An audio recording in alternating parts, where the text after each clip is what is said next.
সংঘাত গিয়ে থামবেটা কোথায়? এই মুহূর্তে গুরুত্বপূর্ণ প্রশ্ন এটাই। এখন থেকে ঠিক ঘন্টা দেড়েক আগে তলবে সাড়া দিয়ে জাতীয় নির্বাচন কমিশনে পৌঁছেছেন রাজ্যের মুখ্য সচিব। সূত্রের খবর, কমিশনের ফুল বেঞ্চের সামনে শাস্তি নির্দেশ না মানার ব্যাখ্যা দিতে হচ্ছে মনোজ পন্তকে। কিন্তু এরপর কি হবে? কোন পথে হাঁটবে কমিশন? কি করবে রাজ্য? আর তারই মাঝে ভুতুড়ে ভোটারের ভিড়ে কিভাবে নাম জড়ালো তৃণমূল কংগ্রেসের, এই আলোচনায় আপনাদের সামনে সেটা রাখবো এবং দেখাবো কোচবিহারে খুনের ঘটনার তদন্তে তৃণমূল নেত্রীর প্রশাসনের ওপরে চূড়ান্ত অনাস্থা কিভাবে বদলে গেল পূর্ণ আস্থায়। কিন্তু শুরুতে আজকের বিষয়, কমিশনের শাস্তি নির্দেশ কেন অমান্য? জবাবদিহি করতে কমিশনে হাজির মুখ্য সচিব। 4:30 কিছু পরে ঢুকেছেন, এখনো পর্যন্ত জাতীয় নির্বাচন কমিশনেই রয়েছেন মনোজ পন্ত। ডায়মন্ড হারবারে ভুতুড়ে ভোটারের ভিড়, এভাবেই কি জিতেছেন? অনুরাগের নিশানায় অভিষেক বন্দ্যোপাধ্যায় সরাসরি ডায়মন্ড হারবারে তৃণমূল সাংসদকে প্রশ্ন করছেন তিনি।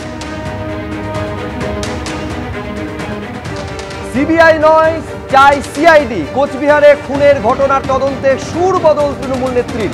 নেপথ্যে দলীয় চাপ, কটাক্ষ করছে বিজেপি। কিন্তু এই মুহূর্তে সব থেকে বড় যে খবর, প্রায় ঘন্টা দেড়েক হয়ে গেল, 4:30 কিছু পরে জাতীয় নির্বাচন কমিশনের ভেতরে প্রবেশ করেছেন মনোজ পন্ত। এখনো পর্যন্ত তিনি সেখানেই রয়েছেন বলে জানা যাচ্ছে। কমিশনের ফুল বেঞ্চের সামনে জবাবদিহি করতে হচ্ছে মনোজ পন্তকে। ভেতরে হচ্ছেটা কি আমি জানবো। দুই প্রতিনিধি সরাসরি আমাদের সঙ্গে রয়েছেন। নয়াদিল্লি থেকে বিজেন্দ্র সিংহ এবং রুমা পাল আমাদের আরেক প্রতিনিধি সিও দপ্তরের সামনে থেকে রয়েছেন। কিন্তু শুরুতে এইটা আমাদের বিজেন্দ্র জানাও যে কমিশনের ভেতরে, অফিসের ভেতরে কি চলছে এখন?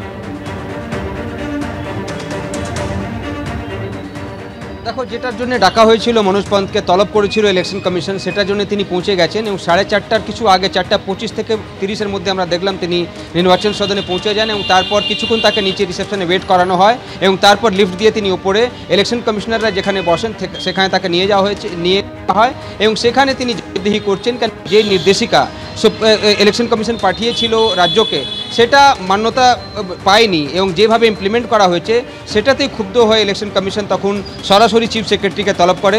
ফিজিক্যালি তাকে প্রেজেন্ট থাকতে হবে, তাকে ব্যাখ্যা দিতে হবে যে কেন সেই নির্দেশিকা তিনি সেটা এই মুহূর্তে নির্বাচন সদনে ইলেকশন কমিশনারদের কাছে রাখছেন রাজ্যের তরফ থেকে চিফ সেক্রেটারি মনোজ পন্ত। কতটা তিনি সন্তুষ্ট করতে পারছেন ইলেকশন কমিশনকে সেটা দেখার বিষয়। তার সঙ্গে সঙ্গে এটাও দেখতে হবে কি আরও কিছু নির্দেশিকা কি আজকে ইলেকশন কমিশন তাকে দিচ্ছে, কেন কি এটা কিন্তু একটা সংঘাতের দিকে যাচ্ছে, যেটা আজকে বিশেষ করে সুপ্রিম কোর্টেও আজকে হিয়ারিং হয়েছে সুপ্রিম, সেটাতেও আমরা দেখেছি একদিকে রাজ্য সরকার, অন্যদিকে টিএমসি, দুই আইনজীবী গোপাল শঙ্কর নারায়ণন এবং কল্যাণ বন্দ্যোপাধ্যায় দুজনই কিন্তু আপত্তি করেছেন ইলেকশন কমিশনের পদক্ষেপ নিয়ে। এসআইআর নিয়ে যেটা পরিকল্পনা চলছে পশ্চিমবঙ্গকে নিয়ে, সেখানে আপত্তি করা হয়েছে। রাজ্যের তরফ থেকে বলা হয় কি এসআইআর ঘোষণা করছেন স্টেটের সিইও, রাজ্য সরকারের কনসালটেশন না করেই। রাজ্য সরকারের কর্মীরাই তো এটাতে ইনভলভ হবেন, সেক্ষেত্রে উইদাউট কনসালটেশন কেন 8ই অগস্ট সেখানকার সিইও অ্যানাউন্স করলেন কি পশ্চিমবঙ্গে এসআইআর তারা করতে চলেছেন। কল্যাণ বন্দ্যোপাধ্যায় টিএমসি তরফ থেকে যে ডেরেক ওব্রায়েন মামলা করেছেন সেটাতে অ্যাপিয়ার করেছিলেন এবং তিনি বলেন কি ইতিমধ্যেই এসআইআর তো লাগু হয়নি, কিন্তু ভোট ডিলিশনের প্রক্রিয়া স্টার্ট হয়ে গেছে পশ্চিমবঙ্গে।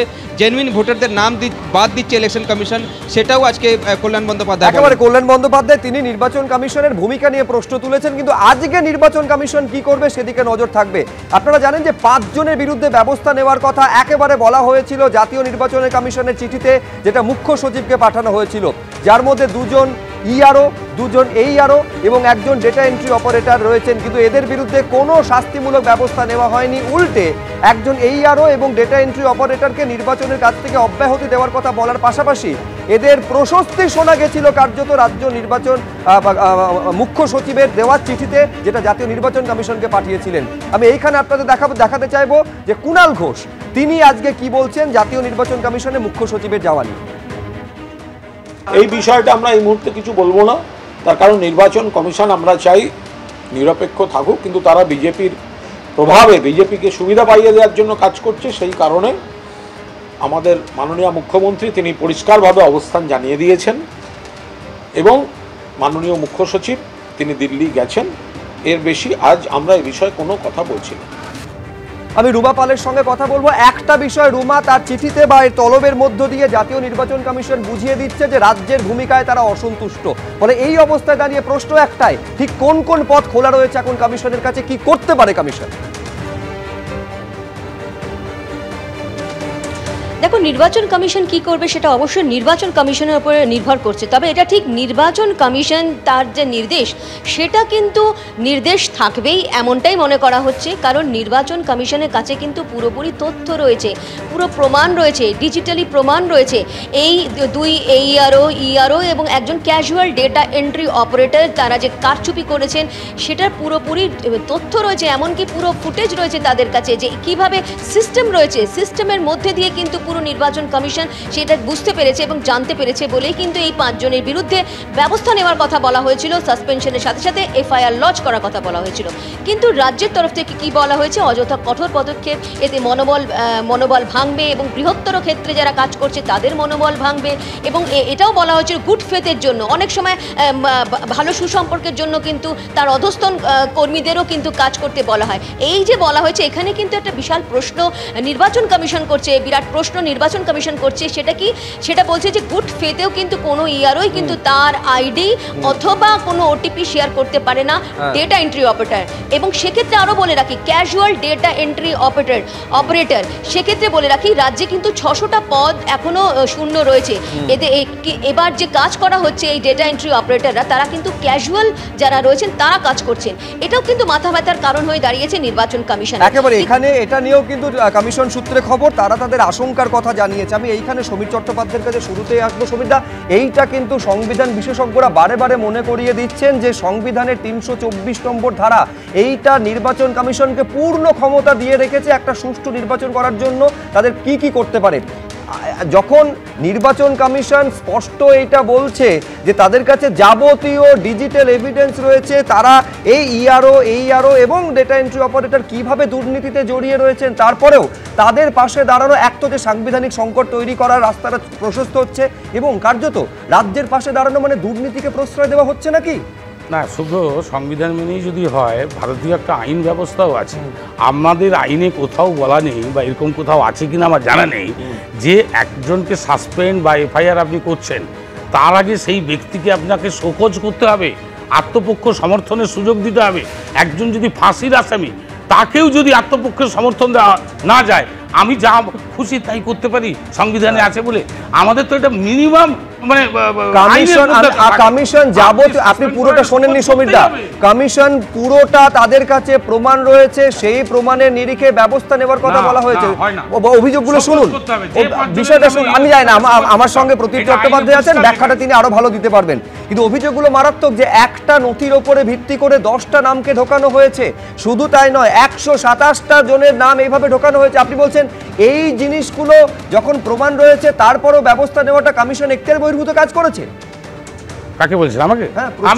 আমি আবারও বলছি, উনি সাসপেন্ড করতে পারেন তখন যতক্ষণ না শোকজ করে তাকে তার কথা, তার যে কজ অ্যান্ড এফেক্ট সেইগুলো যদি না জানে। আমি যদি একটা আমার ক্ষমতা বলে সরিয়ে দিতে চাই, আমার ভাইস চ্যান্সেলর যদি আমাকে কোনো শোকজ না জানিয়ে আমাকে কালকে সাসপেন্ড করে দেয়, এটা কি আইনে আছে কোথাও? ভারতবর্ষের কোন আইনে আছে? আইন বলে তো বেশ বেশ, আমি এখানে কেয়া ঘোষের কাছে আসবো। আইন অনুযায়ী যা যা করা দরকার, স্পষ্ট কথা সমীর চট্টোপাধ্যায়, বেআইনি আইন বহির্ভূত কাজ করেছে কমিশন, তাদের এইভাবে সরিয়ে দেওয়ার নির্দেশ এবং এফআইআর এর নির্দেশটা দিন। সত্যি কথাই তো, কমিশনের উচিত ছিল সহমর্মিতার সঙ্গে এদের চুরিগুলিকে বিচার করা। এরা যে ভোটের তালিকায় কারচুপি করেছেন, সহমর্মিতার সঙ্গে বিচার করা। এরপরে আমরা কি শুনবো সুব্রদীপ? কোনো চোর বলবে আমি চুরি করেছি, কিন্তু না, আমাকে শাস্তি দেওয়া চলবে না, আমাকে সহমর্মিতার সঙ্গে মানবিকতার সঙ্গে বিচার করতে হবে। ডাকাত বলবে আমি না, মানবো না, তো আমাকে সহমর্মিতার সঙ্গে আমার এই যে চুরি হয়েছে, ডাকাতি করেছি, সহমর্মিতার সঙ্গে বিচার করতে হবে। খুনি বলবে মানবিক দৃষ্টি রাখুন, আমি খুন করেছি তো কি হয়েছে, আমার প্রতি মানবিক দৃষ্টি রাখুন। অর্থাৎ আমি দেখছি কিরকম গলার জোর দিয়ে, শুনুন, আপনি বলেছেন আমি আপনাকে আটকাই, গলার জোর দিয়ে সত্যকে মিথ্যা আর মিথ্যাকে সত্য তৃণমূলই পারে। আমার বক্তব্য হচ্ছে, আজকে যদি এটা নাই মানতেন মনোজ পন্ত সাহেব, তিনি গেলেন কেন? তিনি বলতেন না বেশ করেছি, মমতা বন্দ্যোপাধ্যায় একটা চিন্তা করুন, একজন শিক্ষিত আইএএস অফিসারকে পর্যন্ত কোথায় নামিয়ে এনেছেন যে তাকে এখন নিজের গ্রেফতারি এড়াতে তাকে যেতে হচ্ছে, তাকে গিয়ে মমতা বন্দ্যোপাধ্যায় এবং তার দলের তার হিসাব দিতে হচ্ছে। ডায়মন্ড হারবারে আমরা নিশ্চয়ই পরে আলোচনা করবেন, একটা কেন্দ্রে বড় বড় কথা যিনি বলেন, একটা কেন্দ্রে এতগুলো ভুয়ো ভোটার, যেই কেন্দ্রে আমরা দেখছি সেই ডায়মন্ড হারবার কেন্দ্রে ডুপ্লিকেট ভোটার হচ্ছে 3613, 1.5 লক্ষর উপর ফেক মিথ্যে যে ঠিকানাতে আছে। টোটাল ভুয়ো ভোটার হচ্ছে ডায়মন্ড হারবারে 2,59,000। আচ্ছা ম্যাডাম, 24 সালে যারা ভোট পেয়ে আপনারা 240টা এমপি নিয়ে প্রধানমন্ত্রী হলেন, তাদের কি সমস্যা আসলে গোটা বিষয়টা দেখুন, আমি একটা শুধু তথ্য এখানে দিয়ে রাখি। কয়েক মিনিট আগে মুখ্য সচিব তিনি বেরিয়ে গিয়েছেন জাতীয় নির্বাচন কমিশন থেকে। নিঃসন্দেহে আমরা এই প্রশ্নের উত্তর খোঁজার চেষ্টা করব, ঠিক কোন কোন প্রশ্নের মুখোমুখি হতে হয়েছিল মনোজ পান্তকে এবং কি ব্যাখ্যা এই শাস্তি নির্দেশ না মানার ক্ষেত্রে মুখ্য সচিব দিয়েছেন। কিন্তু তার আগে প্রতীপ চট্টোপাধ্যায়, কমিশন যে ভূমিকা পালন, আমি বলছি কমিশনের একেবারে, আমি আবার বলছি, আপনারা বারে বারে সংবিধানের 324 নম্বর ধারার কথা বলে দেন, যেখানে কমিশন কি করতে পারে না পারে তার স্পষ্ট ব্যাখ্যা দেওয়া রয়েছে। তারপর এই অবস্থা, সাংবিধানিক সংকটের দিকে কতটা যাচ্ছে, এখান থেকে থামবেটা কোথায় গিয়ে পরিস্থিতি, কোন দিকে যাচ্ছে গোটা ব্যাপারটা? দেখুন, ইলেকশন কমিশনকে কার্যত মান্যতা দিল তৃণমূল কংগ্রেস সরকার। তার কারণ প্রথম যখন এই চিঠি এসেছিল তখন বলেছিল কোনোভাবেই আমরা কোনো শাস্তি দিতে দেব না, মুখ্যমন্ত্রী এটা ঘোষণা করলেন। তারপরে আজকে তো যেতে বাধ্য হলো চিফ সেক্রেটারি। ফলে সাংবিধানিক যে গুরুত্ব ইলেকশন কমিশনের আছে, তার চিঠির আছে, সেটাকে আজকে কার্যত তৃণমূল কংগ্রেস সরকার মান্যতা দিল। সেকেন্ড হচ্ছে যে ইলেকশন যত 2024-এ যা ইলেকশন হয়েছে তারপর থেকে একমাত্র বিরোধী দল হিসাবে তৃণমূল কংগ্রেস সবার দৃষ্টি আকর্ষণ করেছে ভুতুরে ভোটার নিয়ে।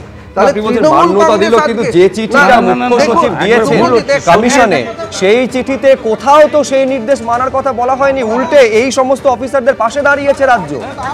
তারপরে যখন ডেকে পাঠিয়েছে যে ক্ল্যারিফিকেশন, সেই উত্তরে সন্তুষ্ট না হয়ে যখন ক্ল্যারিফিকেশনের জন্য ডেকে পাঠিয়েছে, তৃণমূল কংগ্রেসের সুপ্রিমো মুখ্যমন্ত্রী মমতা বন্দ্যোপাধ্যায় যেভাবে জনসভায় বলেছিলেন, সেই যে অবস্থানটা সেটা কোথাও গিয়ে নেমে গেছে এবং ইলেকশন কমিশনের কাছে যেতে বাধ্য হয়েছে।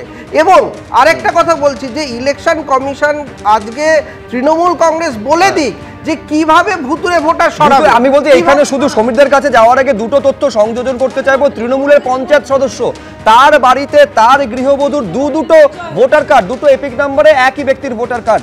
পাশাপাশি অনুরাগ ঠাকুর আজকে এই তথ্য দিচ্ছেন ডায়মন্ড হারবারে, তার দেওয়া তথ্য অনুযায়ী 2,59,779 জন সন্দেহজনক ভোটার।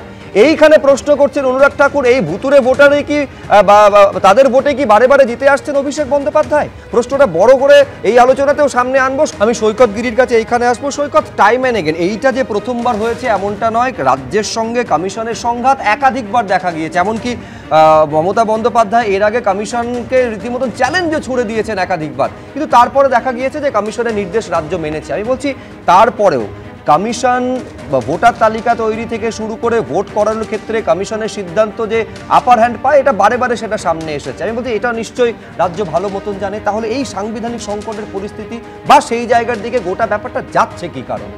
আমরা আশঙ্কা প্রকাশ করছি বারে বারে এই রাজ্যে গণতন্ত্রের চূড়ান্ত আঘাত করবার জন্য গণতান্ত্রিক ব্যবস্থার উপর, ফেডারেল স্ট্রাকচারের উপর বারে বারে বিরোধী বিজেপির নেতাদের মুখে শুনি যে রাষ্ট্রপতি শাসনে ভোট করাবো। এই যে সাংবিধানিক সংকট, এটা কি Mamata Bandyopadhyay, BJP, RSS, Trinamool, BJP এরা মিলেমিশে ইচ্ছাকৃতভাবে তৈরি করতে চাইছে? কারণ আলাপন বন্দ্যোপাধ্যায় হতে পারে, মনোজ পন্থ হতে পারে, রাজ্যের সরকার জানে যে নির্বাচন কমিশনের কাছে চূড়ান্ত ক্ষমতা রয়েছে এবং রাজ্যের প্রশাসন মানতে বাধ্য। আবার উল্টোটাও আমরা দেখেছি যে নির্বাচন কমিশন জেনে বুঝে আলাপন বাবুর বিরুদ্ধে সেদিন যেমন কোনো কঠোর ব্যবস্থা নিতে পারেনি, আজকের দিনে দাঁড়িয়েও নির্বাচন কমিশন কতটা সদিচ্ছা চাইছে আগামী দিনে আমরা তা দেখতে পাবো। আগামী দিনে মমতা বন্দ্যোপাধ্যায় যদি আইনি লড়াইয়ে না যান তাহলে বুঝতে হবে। উল্টো দিকটাও বলতে হবে। আজকে অধীর রঞ্জন চৌধুরী বলছেন যে মুখ্য সচিব মনোজ পন্তকে বলির পাঠা করা হচ্ছে তার জন্য। একদমই আলাপন বাবু থেকে মনোজ পন্ত, এই রাজ্যের ডব্লিউবিসিএস ক্যাডার, আইপিএস, আইএস, পুলিশের এক শ্রেণীর অফিসার্সকে এই করাপ্টেড সিস্টেমের মধ্যে একটা পাঠ করা হচ্ছে। তার জন্য আমি তো বারবার বলছি এই ইআরও বা ইআরও এদের পাশে কেন সরকার দাঁড়াচ্ছে? তুমি যদি দেখো চাকরি বিক্রি হলো, চাকরি চুরি হলো, চোরাদের পাশে দাঁড়ালো রাজীব কুমার, সিবিআই ডাক পেলো রাজীব কুমারের পাশে দাঁড়ালো। আসলে একটা সরকার যদি বারবার দুর্নীতি চুরিকে আড়াল করতে চায় আর প্রশাসনের IPS, IAS officer, WBCS officer তাদেরকে করাপশন করে দেয়, তাহলে সাংবিধানিক সংকট কেন? আমি মনে করি নির্বাচন কমিশন তার যদি নিরপেক্ষতা বজায় রেখে একটা সাংবিধানিক বডি, সে নিশ্চয়ই তার নিরপেক্ষতার সঙ্গে আইন প্রণয়ন করতে পারে মানুষের ভোটাধিকার নিশ্চিত করার জন্য। নিঃসন্দেহে ভুয়ো হোক, জালি হোক, সেগুলো দেখুক, কিন্তু এমনভাবে দেখো তুমি সিবিআই বলো, ইডি বলো, ওগুলো আইটি জানেন না, বলো, আপনারা তাদের চুরিটা মাথায় করলেন কেন? ভুয়া যাদেরকে ভোটার বসানো ঢোকালেন হচ্ছে কেন? আপনারা ইলেকশন কমিশন, আপনারা তারা কারা? আরে তারা দিদি কারা? আমাদের লড়াই তারা হবে, পুলিশ কোনো আছে। লড়াই হবে না। তারা কি চায়? আমি শুধু আমরা এই এসআইআর নিয়ে, বিহারের এসআইআর নিয়ে সুপ্রিম কোর্টে মামলা হচ্ছে। আমি কেয়া ঘোষের কাছে আসবো। সুপ্রিম কোর্ট এটা দর্থহীন ভাষায় বলে দিয়েছে যে এসআইআর করার বা বিশেষ সংশোধন করার ক্ষমতা নির্বাচন কমিশনের আছে। হ্যাঁ, কেয়া দি, প্রফেসরকে জিজ্ঞেস করুন, প্রশ্নটা- কলকাতা বিশ্ববিদ্যালয় আরে বর্তমান চিৎকার ভাইস করতে হবে, চ্যান্সেলর কে? আমি কেয়া প্রশ্নটা- ঘোষ। সুব্রজিৎ, কার প্রশ্নটা সমর্থনে শুনতে আছে? পাইনি। হ্যাঁ প্রশ্নটা করুন আরেকবার। হ্যাঁ, মানে আমি বলছি একেবারে কমিশনের এখতিয়ার নিয়ে প্রশ্ন তুলছেন সমীর দা। কেয়া ঘোষ। আরে এরা তো সবকিছুর এখতিয়ার নিয়ে প্রশ্ন তোলে। মমতা বন্দ্যোপাধ্যায় বলছেন কমিশন, এর আগে 2011-র আগে মমতা বন্দ্যোপাধ্যায় বারে বারে নির্বাচন কমিশনকে তাদের কাছে যেতেন সাক্ষী গোপাল মেনে। মানে তাদেরকে যাবতীয় বলতেন মেনে। নৈতিক কাজ 2011 তৃণমূল শাসিত পর। সরকার করছে, যাবতীয় অনৈতিকতার দায়টা কমিশনের ঘাড়ে ঠেলে দেওয়া হচ্ছে। অদ্ভুত ব্যাপার। হ্যাঁ। নৈতিকতা, নীতি নৈতিকতার কথাগুলো তৃণমূলের কাছ থেকে শুনতে হবে।